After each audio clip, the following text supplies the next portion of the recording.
No vídeo de hoje eu vou mostrar como que eu fiz essa caixinha de fósforo que eu imprimi em xilogravura.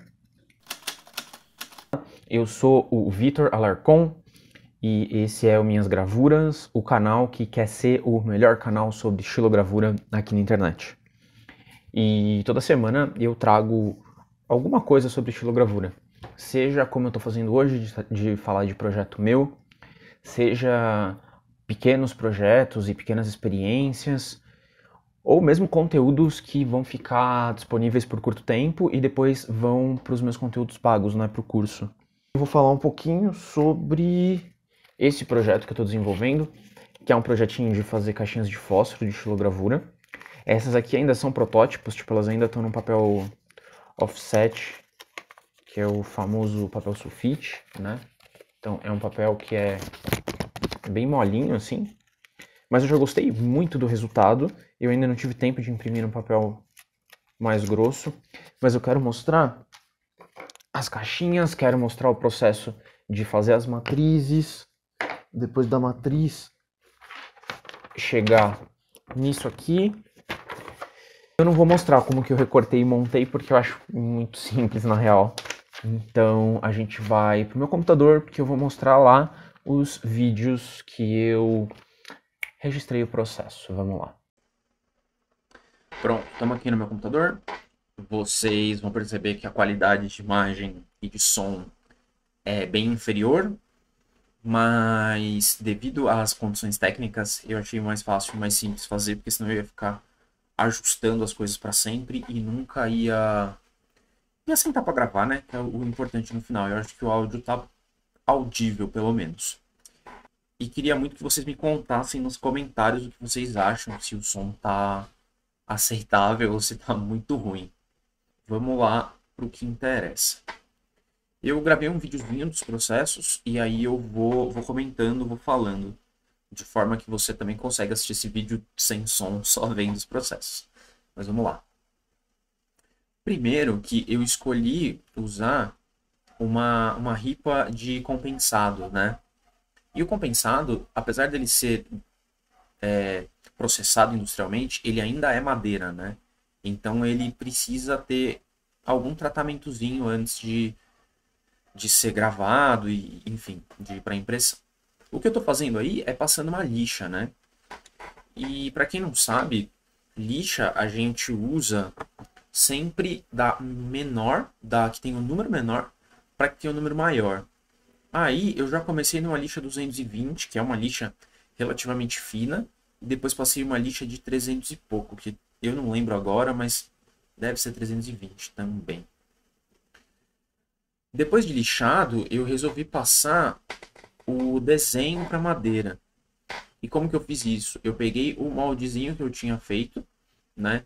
Que antes de qualquer coisa eu testei no papel sulfite mesmo.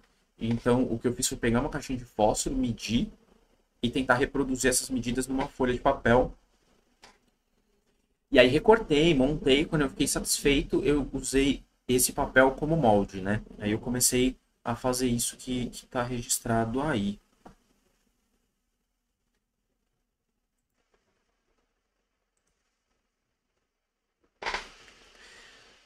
E aí, a partir desse molde, né, que eu já fiz funcionar, já fiquei satisfeito, eu tô passando para madeira, mas também numa perspectiva de que vai ser um molde que vai precisar de ajuste mais para frente, né? Mas ainda assim eu fiz com a maior precisão que eu consegui. Fiz primeiro com caneta. Primeiro com caneta não, né? Primeiro com o traço do próprio papel carbono. Fiz, conferi.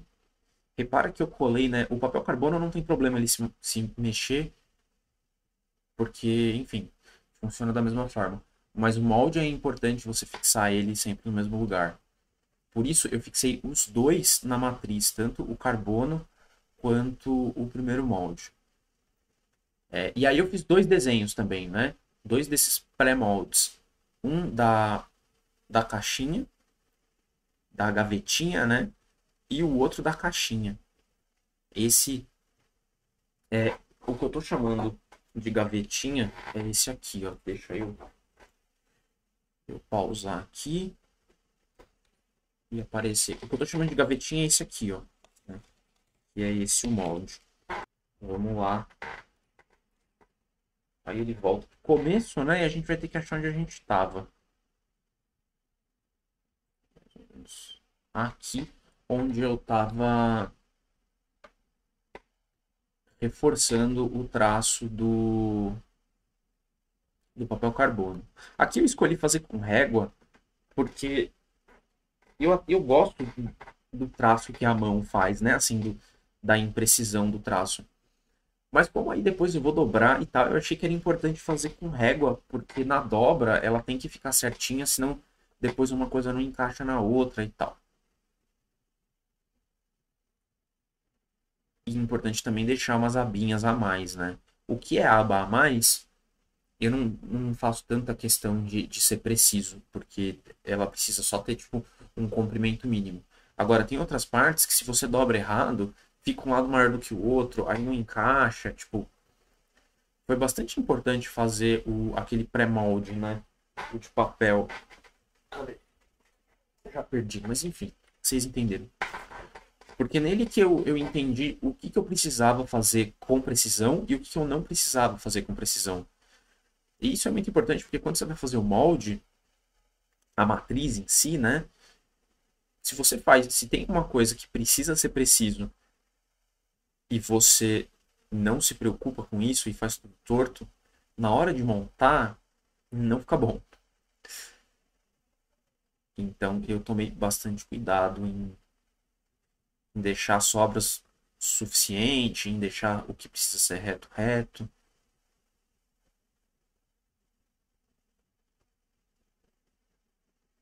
E é isso, né? E aí vai usando esses quadros. Eu sabia que a minha ripazinha ali tava nesse quadro, então eu usei ela também como referência.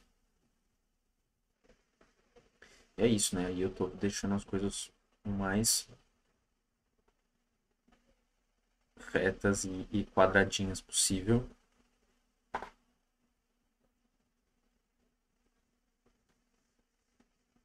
E aí eu passo um traço, porque eu sei que depois eu vou serrar isso. E aí eu vou mostrar mais pra frente como é que funciona. Essa outra parte, elas são só quadrados, né? Então eu achei que era mais interessante marcar as pontas para depois fazer as linhas, né? Marcar as quinas ali. Porque se eu marco 2 pontos, eu tenho uma reta, né? E aí eu sei que a reta tá realmente reta. E aí se eu tento fazer o traço, fica torto. Então eu achei melhor marcar os pontos com parafuso. E aí eu marco um pouquinho para fora. Porque tem isso também, né? Nessa escala de tamanho, o tamanho do traço do lápis, ele já não é desprezível, né? Você tem que levar ele em consideração.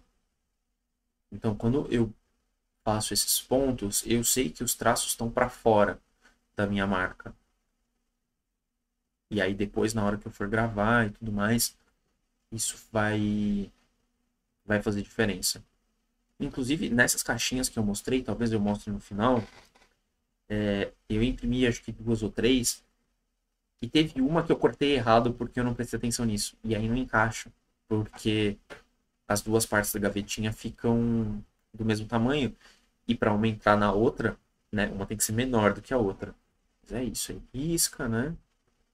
É importante também deixar uma sobra e marcar qual é a sobra, qual que é o que é o que. Aí eu vou desenhar, porque essa parte mais estreita é o equivalente da lixa da caixinha de fósforo, né? Então aí eu marco de preto, eu vou marcar a outra lixa. E aí eu resolvi fazer um desenho ali em cima, porque a caixinha de fósforo tem a marca, né? Tem tipo o rótulo, e eu achei que ia ser interessante botar 2 palitos de fósforo pegando fogo. Isso é uma coisa que eu preciso acertar, que a impressão não ficou do jeito que eu queria. Deixa eu mostrar. Pausar o vídeo. cá, pegar este papel. Dá pra ver que essas linhas tá meio não tão nítidas o suficiente. E isso tem a ver com quantidade de tinta, porque aqui o papel é muito fininho e eu só queria ter a borda mesmo, né? Então eu taquei tinta, não me preocupei com a quantidade, então realmente deu uma entupida. Mas tem uma questão de que os traços estão muito finos também e eu quero dar uma ajustada nisso. E aqui eu vou preparar a madeira antes de gravar ela, né? Quando a gente trabalha com compensado ou com madeira maciça, ou enfim, coisas que tenham veio, né, que tenham fio, é legal a gente passar alguma superfície que tenha a função de, primeiro, impermeabilizar e, segundo, de impedir que os fios se levantem e se desgrudem muito, né? Então é legal usar cola branca, que é a que eu usei, que é essa aqui. Escuro, mas acho que dá pra ver, né, mesmo aqui no cantinho. Que é uma cola tipo madeira mesmo. E eu diluí com água, né, fiz uma soluçãozinha ali meio a meio no oleômetro. Por que impermeabilizar? Porque se você não impermeabiliza, nas primeiras vezes que você vai imprimir, você vai ter uma diferença muito grande na quantidade de tinta que você precisa pôr. Como assim? A primeira vez que você for entintar, vai precisar de muita tinta, porque a madeira vai absorver. E aí nas outras vezes, você vai precisando de cada vez menos. E isso atrapalha, porque a gente nunca sabe direito se está pondo tinta suficiente. Então, se você impermeabiliza, você dá uma solucionada nesse problema. E além disso, ela ajuda a manter os fios ali da madeira no lugar, né? Que eu já estou passando na ripa inteira, né? Na tapuinha inteira. E aí eu resolvi reforçar o desenho da outra parte.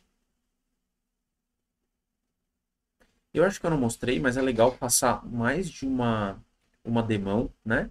E lixar entre essas demãos. Então, assim, você passa ali a cola, deixa secar, né? Claro, umas 2, 3 horas. E depois lixa. E aí eu fiz os desenhos. Deixa eu me colocar pra cá. Eu, né? Não a imagem toda. E aí eu não fico na frente do que tá rolando ali. Não fico na frente de mim mesmo. E aí eu fui reforçar, né, os traços e eu escolhi reforçar com a goiva, a faca, né? Ah, o gato. E aí é legal ver que eu seguro a faca como quem segura um lápis mesmo, né? E a função da faca nesse contexto é de demarcar algumas áreas, porque depois eu vou tirar material. E aí a goiva em U e a goiva em V no compensado, que tem muito veio e eu não sei explicar direito, mas são camadas, né? Então é um veio que é muito superficialzinho. E aí quando você passa a goiva, você meio que leva tudo embora, assim, você não tem muito controle. Então fazer esses traços com a faca primeiro é bem importante para quando a gente for tirar o material, ele sair só do lugar de onde a gente realmente quer que ele saia. E aí observar que eu estou sempre, né, cortando. Sempre não, depois que a gente filma a gente vê que a gente dá umas mancadas. Mas em geral eu tento não deixar minha mão na frente da goiva.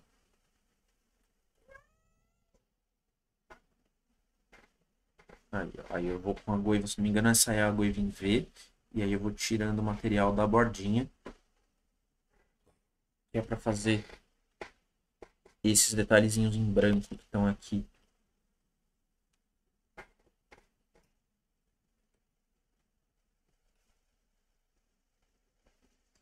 É isso aí, tira o material. Confere, tira mais um pouco do outro.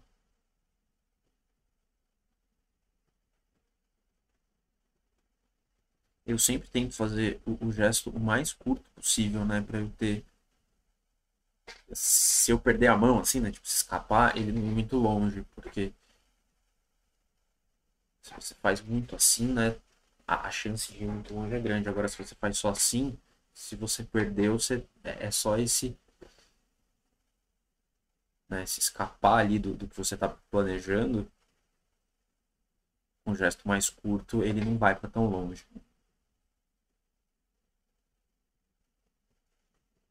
E essa é uma das principais diferenças de trabalhar com compensado e madeira para o MDF, né? É que o MDF não tem veio, então isso não acontece, você não precisa se preocupar. Agora no compensado você precisa estar olhando, né? O sentido do veio. E no compensado a questão não é nem da dureza, porque não é tão difícil assim cortar contra o veio. O problema de cortar contra o veio é levantar coisa que você não quer levantar. E aí eu não sei se tá dando para ver, mas o veio nessa madeira, ele tá de comprido. Nessa impressão aqui dá, acho que dá para ver, não sei se dá para ver, mas ele tá de assim, né? Então sempre que eu faço um traço de assim, eu tô indo contra o veio.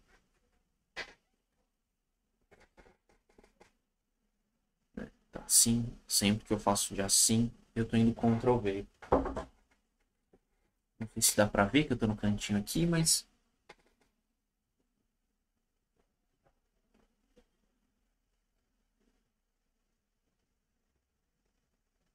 e aí na parte de trás eu fiz uma firulazinha também, né?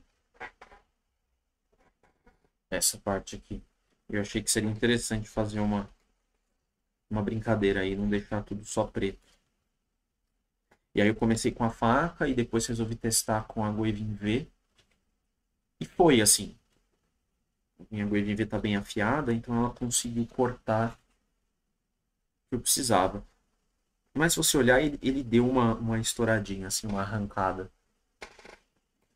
Só que como eu só queria fazer uma textura, acho que ficou até bacana ter uma coisa meio estouradinha, assim.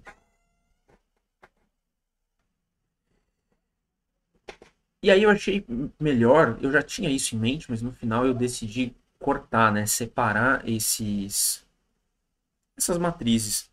Primeiro para poder encaixar melhor no papel e aproveitar melhor, né, a folha. E eu deixei para decidir isso no final, porque gravar uma matriz muito pequenininha é muito ruim. É muito ruim de fixar, é muito perigoso, né? Dela escapar da goiva e a goiva acabar pegando na sua mão e tal. E aí eu não mostrei, mas o que eu fiz foi fixar a tábua na madeira com uns grampos de marceneiro. Aqui, ó, que é essa coisa aqui. Mas que super dá para fazer isso apoiando o pé, né, na tábua em cima de uma cadeira e cortando. Dá pra ver o gato ali atrás, ó. Aí agora a gente vai para a parte mais interessante, né? Que é a parte que nos interessa, que é preparar a tinta para impressão. Eu gosto sempre de pingar um pouco de óleo de linhaça para dar uma amolecida na tinta. E aí é isso, pinga e vai misturar. Como a tinta ela é bem grossa, dá um belo trabalho, né, de misturar. Tem uma galera até que fala de bater a tinta, assim, porque é meio isso mesmo. Tem que fazer uma certa força e gastar um certo tempo. E é isso aí.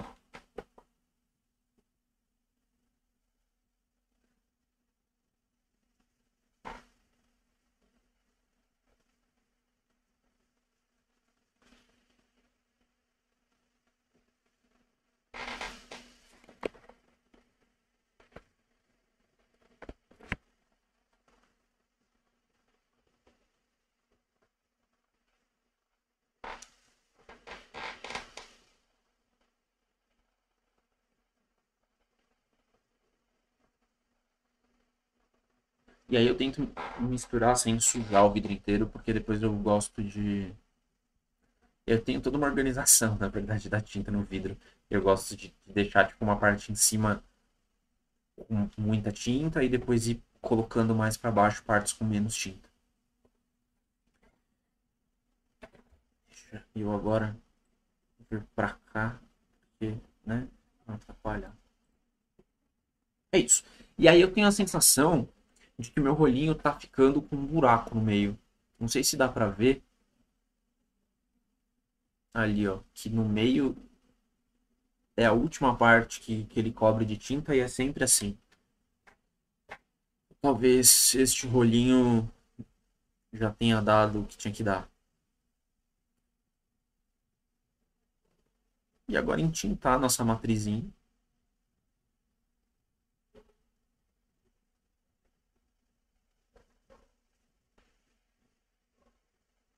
E aí eu fiz duas matrizes diferentes, mas eu imprimo elas de uma vez só. Então, como que faz isso, né? Você imprime, tipo, entinta uma, depois você entinta a outra. E eu acho muito mágico isso quando tem um desenho, alguma coisa assim, porque é aí que aparece o desenho, né? É aí que a mágica começa a aparecer. E uma coisa que eu não mostrei, que é muito importante, mas eu realmente esqueci de filmar, é que eu dei uma lixada antes, assim, depois de gravar. É sempre importante quando a gente está trabalhando com ou madeira ou compensado, dar uma lixada. Porque sempre fica uma ponta de farpa de madeira para cima, e isso na hora de imprimir sempre dá ruim, assim, sempre acontece algum problema. E é isso, eu passei na prensa, eu também não mostrei, e é isso que nós temos. A parte que eu precisava do computador para falar acabou, então eu vou mudar para a câmera para a gente ter uma qualidade de vídeo melhor. Já volto.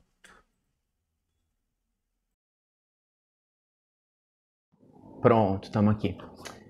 E as outras etapas eu não registrei porque eu achei muito trivial, na verdade, né? Dessa folha aqui, o que eu fiz foi recortar. E aí tem todo um lance de ter cuidado, porque aqui precisa ter uma borda branca, que você precisa recortar um pouco para cá. Essas coisas também tem que tomar cuidado para cortar certo, né? Não é para cortar aqui, é para cortar aqui e tal. Com isso recortado, foi bem simples, né, na verdade. É só montar do jeito que eu... Vocês estão ouvindo esse barulho da Tarsila derrubando minhas coisas? Enfim. E esse outro aqui, eu usei fita crepe mesmo para fechar.